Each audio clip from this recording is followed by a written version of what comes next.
प्रणाम, नमस्कार, सुप्रभात। कैसे हैं आप लोग? हम उम्मीद करते हैं कि आप लोग अच्छे होंगे। मेरे प्यारे बच्चों, भाषा, लिपि और बोली, व्याकरण क्या है, इस पर आज हम लोग चर्चा करेंगे। मेरे प्यारे बच्चों, जब तक हम भाषा को नहीं जानेंगे, हम आगे पूरा नहीं कर सकते। हमारा पाठ जो है वह अधूरा हो जाएगा। हम नहीं जान सकते कि हम क्या बोल रहे हैं, हमें क्या बोलना चाहिए। सो आप देख सकते हैं कि भाषा क्या है। भाषा, लिपि, बोली तथा व्याकरण। आप देख सकते हैं लैंग्वेज, स्क्रिप्ट और डायलेक्ट एंड ग्रामर, ये क्या है। सो आप देखेंगे कि भाषा क्या है। भाषा तो वही है ना जो हम लोग आपस में एक दूसरे से बात करते हैं, अपनी मन की बात को आपको बताते हैं और आपकी मन की बात को ग्रहण करते हैं या समझते हैं या जानते हैं। तो भाषा ही वह माध्यम है जिसके द्वारा हम एक दूसरे की भावनाओं को, विचारों को व्यक्त करते हैं। भाषा ही वह माध्यम है जिसके द्वारा हम जान सकते हैं। तो हम कह सकते हैं कि भाषा की सबसे छोटी इकाई क्या है। तो आप देख सकते हैं कि भाषा की सबसे छोटी इकाई जो है वह है ध्वनि। ध्वनि क्या है?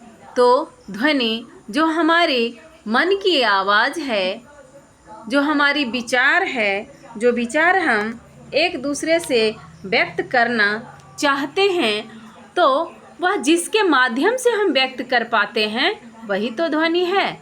जैसे कि हम जानना चाहते हैं, मेरा मन करता है कि आपसे पूछ लूं कि आपके घर में क्या बना है। मेरा बहुत मन कर रहा है कि आपसे पता कर लूं कि आपके घर में क्या बना है। आज आप लेट क्यों हो गए? आपने आज ड्रेस क्यों नहीं पहना? आपने 2 चोटी क्यों नहीं किया?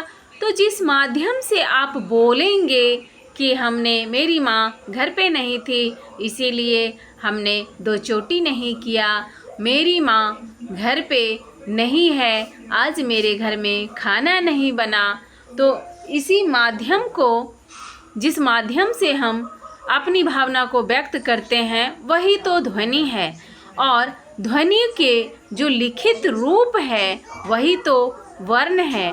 और वर्णों को टंकन करने के लिए, वर्णों को टाइप करने के लिए जिस व्यवस्था से हम टाइप करते हैं वही तो लिपि है। और भाषा लिखने के ढंग ही तो लिपि कहलाती है। और भाषा को सीखने और लिखने का जो शुद्ध काम कराता है वही तो व्याकरण है। सो हम कह सकते हैं कि भाषा अपने भावों, विचारों तथा अनुभवों को व्यक्त करने की एक साधन है।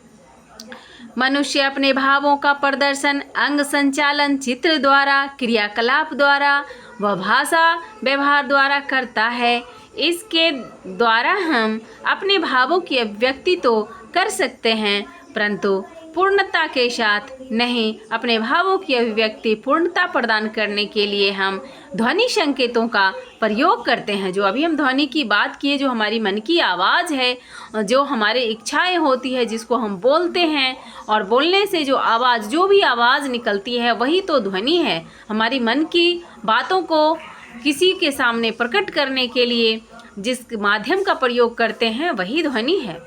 तो हम कह सकते हैं कि ध्वनि संकेतों का प्रयोग करते हैं। ये ध्वनि संकेत मौखिक, लिखित दोनों प्रकार के हो सकते हैं। इस प्रकार हम देखेंगे कि भाषा क्या है।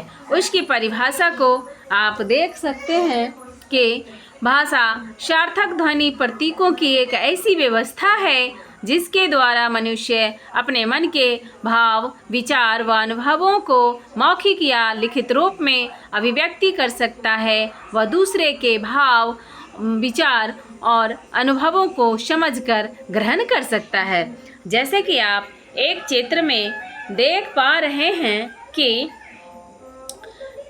नेताजी जो है वह भाषण दे रहे हैं और उनके कुछ मंत्री हैं जो समझ पा रहे हैं, उनसे आदेश ले रहे हैं या पूछ रहे हैं कि क्या करना है। सो आप इस चित्र के माध्यम से देख सकते हैं कि नेताजी कुछ बोल रहे हैं या प्रोफेसर साहब कुछ बोल रहे हैं, शिक्षक बोल रहे हैं और एक दूसरे लोग हैं जो उनसे पूछ रहे हैं। तो ये ध्वनि संकेत ही जो है वह भाषा में प्रयोग होता है। आप एक चित्र दूसरे चित्र के माध्यम से भी आप देख पा रहे हैं कि डाक घर है, बस है और बहुत सारे यातायात के साधन हैं। आप इस बात से क्या समझ पा रहे हैं बच्चों? आप हमें कमेंट कर बताएंगे। तो मेरे प्यारे बच्चों, आप देख रहे हैं कि एक व्यक्ति जो है यह व्यक्ति मौखिक रूप से प्रोफेसर साहब को कुछ कह रहा है। प्रोफेसर साहब क्या करेंगे कि यह व्यक्ति केवल मौखिक कह रहा है, प्रोफेसर साहब लिखेंगे। तो मौखिक भाषा, लिखित भाषा और यहाँ पर एक और भाषा को बताया गया है, ये है सांकेतिक भाषा। सांकेतिक भाषा का प्रयोग जो है केवल यातायात पुलिस करते हैं। आप इस चित्र में देख सकते हैं कि यातायात पुलिस जो होते हैं वही केवल सांकेतिक भाषा का प्रयोग करते हैं। आप देख पा रहे हैं कि इधर से हाथ को बताया जा रहा है, मतलब तुम जो है रुक जाओ। दूसरे हाथ से इशारा किया जा रहा है कि इधर की गाड़ी जाएगी।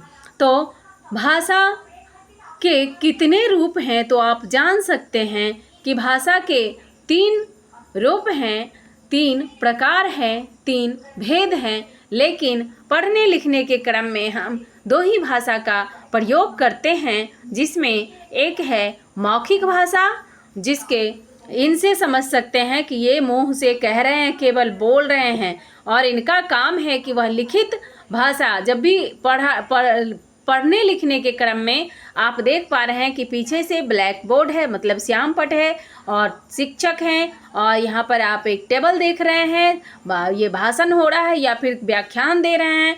तो वो लिखित माध्यम है भाषा का, और ये मौखिक, लिखित और सांकेतिक।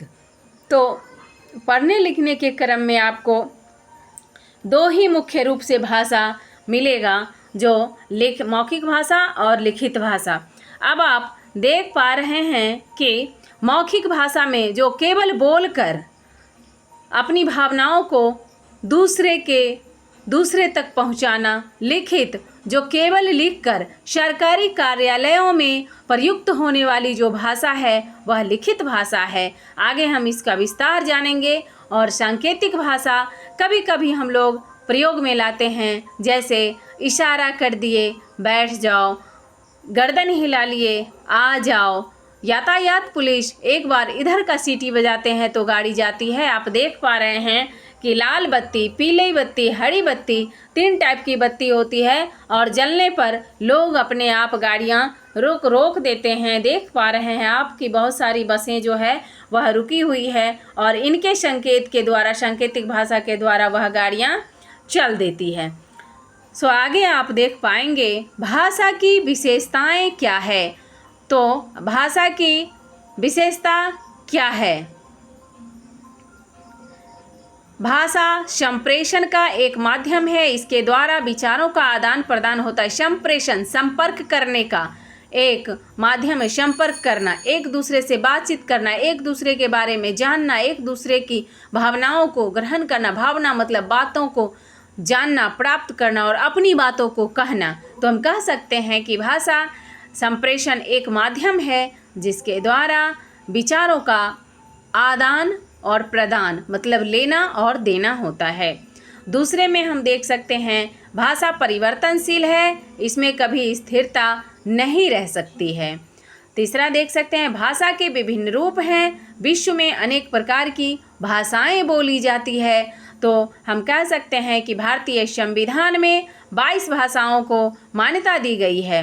वाक्य भाषा की व्यवहारिक इकाई है।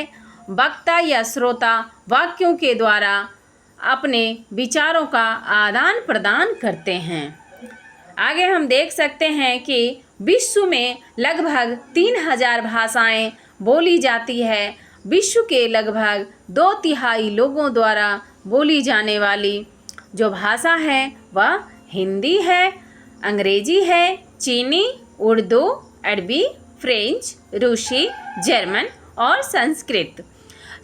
हम देख सकते हैं कि हमारे भारतीय संविधान में केवल 22 भाषाओं को मान्यता दी गई है और विश्व में न जाने कितना देश है, 212 देश है, जो 198 देश के बारे में आप कह सकते हैं कि 3000 भाषाएं बोली जाती है। विशेष हम देखेंगे कि विश्व में बोले जाने वाली भाषाओं में हिंदी को तीसरा स्थान प्राप्त है। आगे आप देख पा रहे हैं कि भारतीय संविधान में स्वीकृत जो भाषा है वह 22 भाषा है और 14 सितंबर 1949 को यह हिंदी दिवस के रूप में मनाया जाता है। आप देख सकते हैं संस्कृत, मणिपुरी, गुजराती, मलयालम, पंजाबी, मराठी, असमिया, उर्दू, तमिल, सिंधी, बोडो, उड़िया, मैथिली, कोंकणी, डोगरी, तेलुगु, कन्नड़, संथाली, नेपाली, बंगला, कश्मीरी आदि भाषा को मान्यता दी गई है। आगे आप देख पा रहे हैं कि भारत की संविधान में 14 सितंबर 1949 को हिंदी को भारत संघ की राजभाषा के रूप में स्वीकार किया गया। तो हमारी हिंदी जो है वह मातृभाषा है, राजभाषा है, न कि राष्ट्रभाषा है। राष्ट्रभाषा हिंदी केवल फिजी देश की है, इसको आपको ध्यान में रखना होगा। तो भाषा के स्वरूप कितने हैं तो आप देख पा रहे हैं कि मौखिक भाषा है और लिखित भाषा है, लेकिन कभी 3 ऑप्शन भी मिले तो आप उसको टिक करेंगे, क्योंकि एक सांकेतिक भाषा का भी यातायात पुलिस के द्वारा प्रयोग किया जाता है। मौखिक भाषा ओरल लैंग्वेज, जब हम भावों की अभिव्यक्ति मुख से अर्थात बोलकर करते हैं तो भाषा के इस रूप को मौखिक भाषा कहा जाता है। जैसे केवल बोलकर, तो हम कह सकते हैं बच्चों कि हमारे गांव में शादियां होती है और शादियों में हमारे मिथिलांचल में जो हमारे बारात गण आते हैं उनमें समधन जी को बहुत सारे गालियों से नवाजा जाता है और जो वर पक्ष होते हैं उनको भी बहुत सारी महिलाएं जो है उनका मनोरंजन करती हैं, गालियां देती हैं और वह गालियां जो है केवल मौखिक रूप से होता है। उनको लिख कर अगर दिया जाता तो वह ना रिश्ता करेंगे, ना खाना खाएंगे, ना हमारे दरवाजे पर टिकेंगे। जैसे महिलाएं कहती है, कैमरा वाला तोरे कहाँ छियौ रे, कैमरा वाला तोरे कहाँ छियौ रे, बहिनी बेची बेची कैमरा खरीद ले, फुच फुच करै छै रे, मैया बेची बेची कैमरा खरीद ले, फुच फुच करै छै रे। अगर इस तरह से कैमरा वाले को लिख कर दिया जाए कि तुमने अपनी बहन को बेच दिया है, तुमने अपनी माँ को बेचकर और तब कैमरा लिया है भाई साहब, तो बहुत गुस्सा होंगे और बहुत मार पड़ेगी, बहुत सारी मुश्किलें पैदा हो सकती है। समधी जी को कहा जाता है कि समधी जी बहुत खाते हैं। अलग अलग टाइप से महिलाएं गाना गाती हैं और उनको गाली देती है। आगे माई हम नहीं आजू रहा बही, आंगन जौ बूढ़ा होई ता जमाय। लोटा धोती पोथी पतरा से हो सब लेबन छिनाई।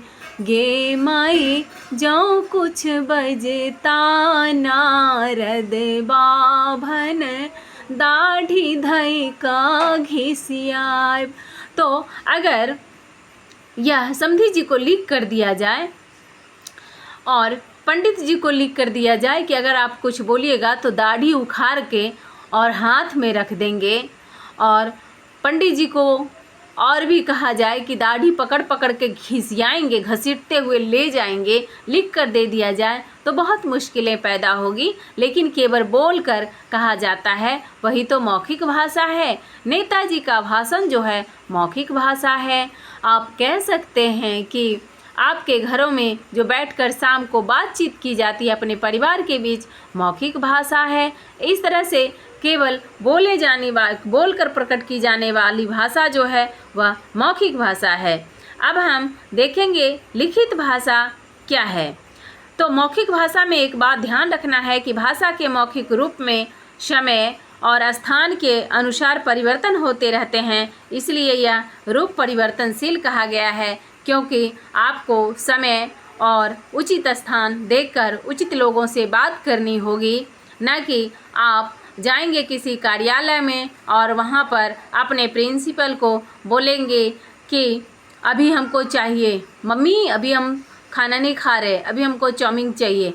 तो आप किसी ऑफिस में जाकर यह बात नहीं कह सकते, यह अपने घर में अपनी माँ को, बुआ को, नानी को, मौसी को ही कह सकते हैं। सो इस तरह से भाषा के मौखिक रूप में समय और स्थान के अनुसार परिवर्तन होते रहते हैं। समय और स्थान के अनुसार ही आपको बोलना होगा, और नहीं तो मुश्किलें पैदा हो सकती है।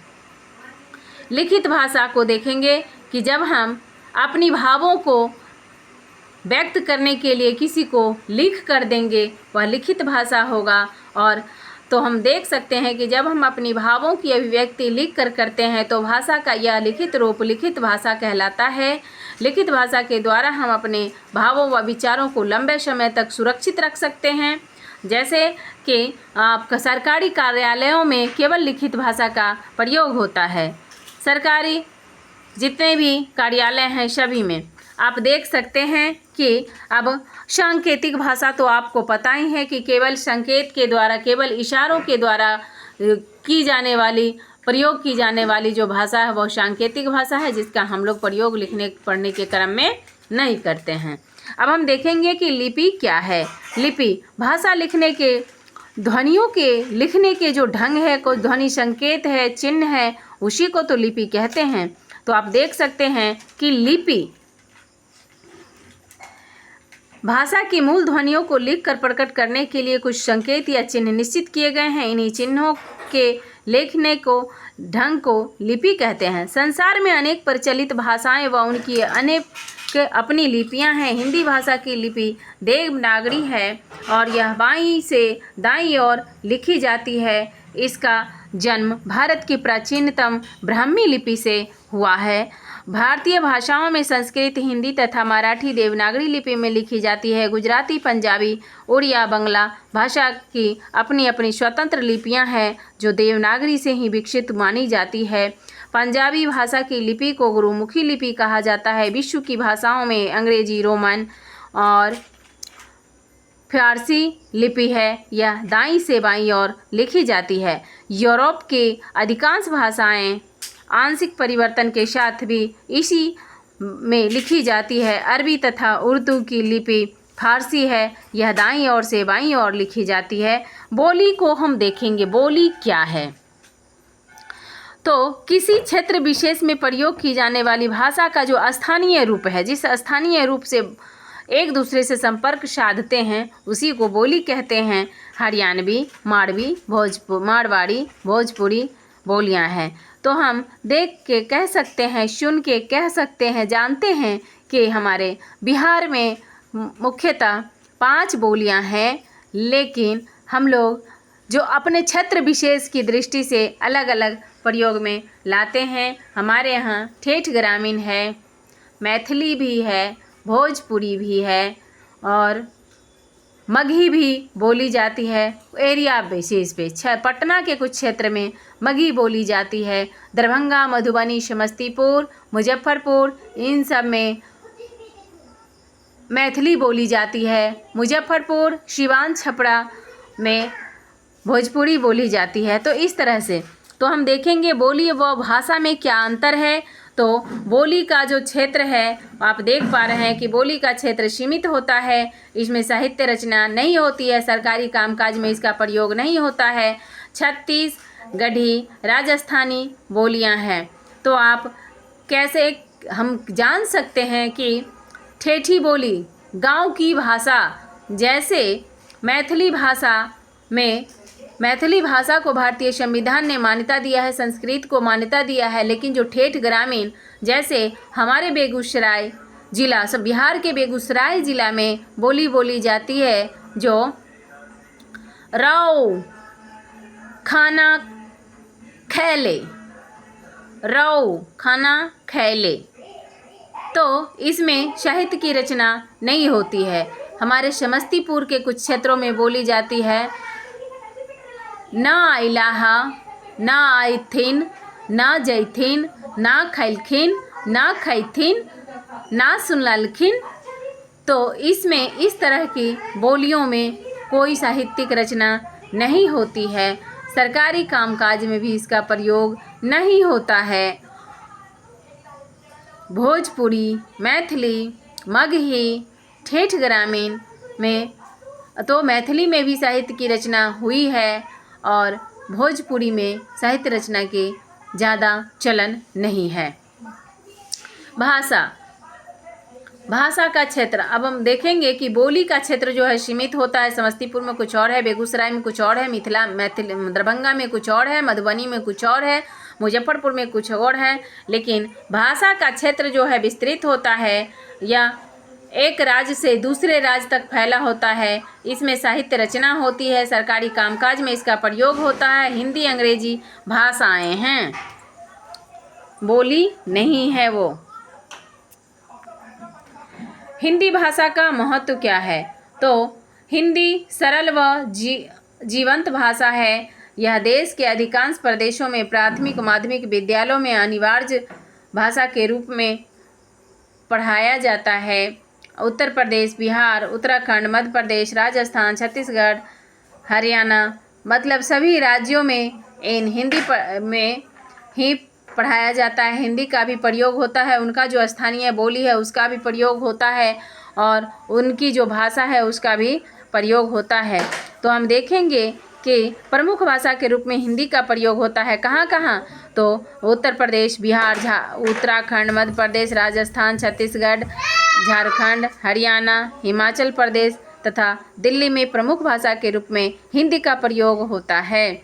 इन हिंदी प्रदेशों में हम देखेंगे कि अन्य भी भाषा का प्रयोग किया जाता है, मुख्य रूप से हिंदी का प्रयोग होता है।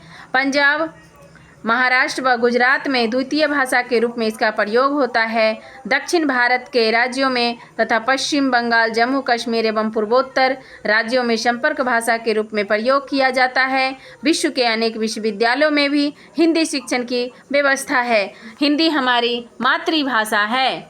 माँ से बोली जाने वाली भाषा को ही मातृभाषा कहते हैं। आगे हम देखेंगे कि हिंदी का शब्द भंडार भी जो है अत्यंत संपन्न है। इसके शब्द भंडार में देशज, विदेशज, तत्सम, तद्भव शब्दों की भरमार है।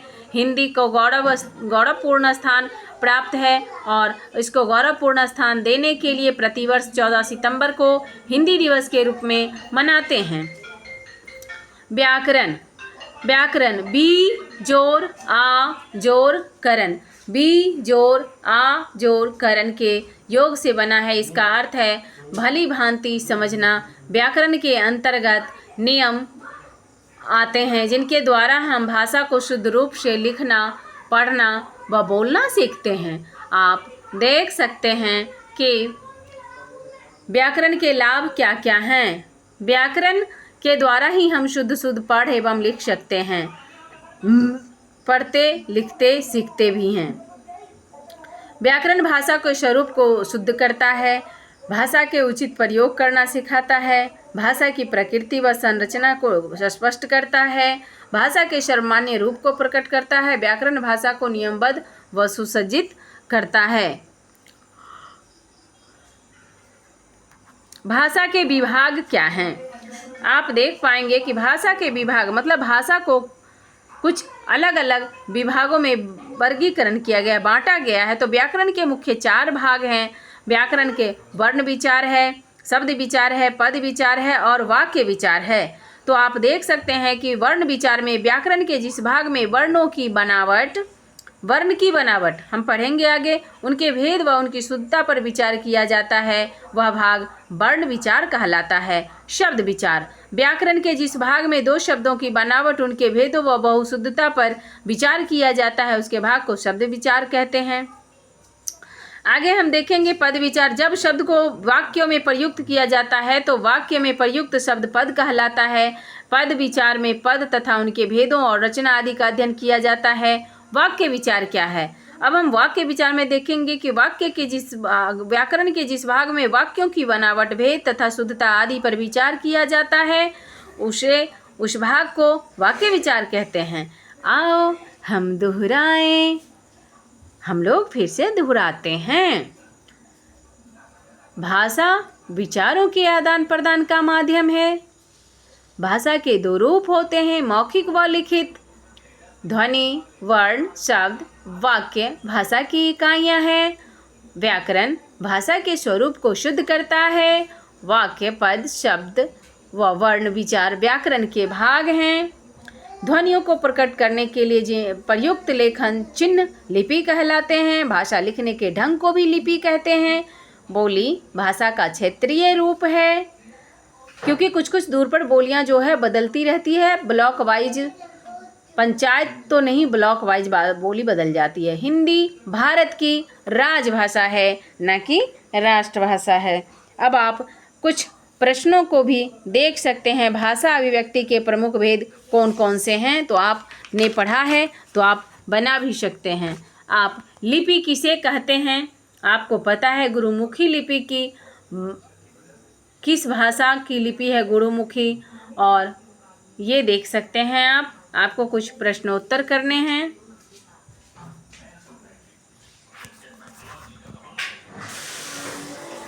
बहुत बहुत धन्यवाद। कैसा लगा आज का पाठ आप बताएंगे हमें।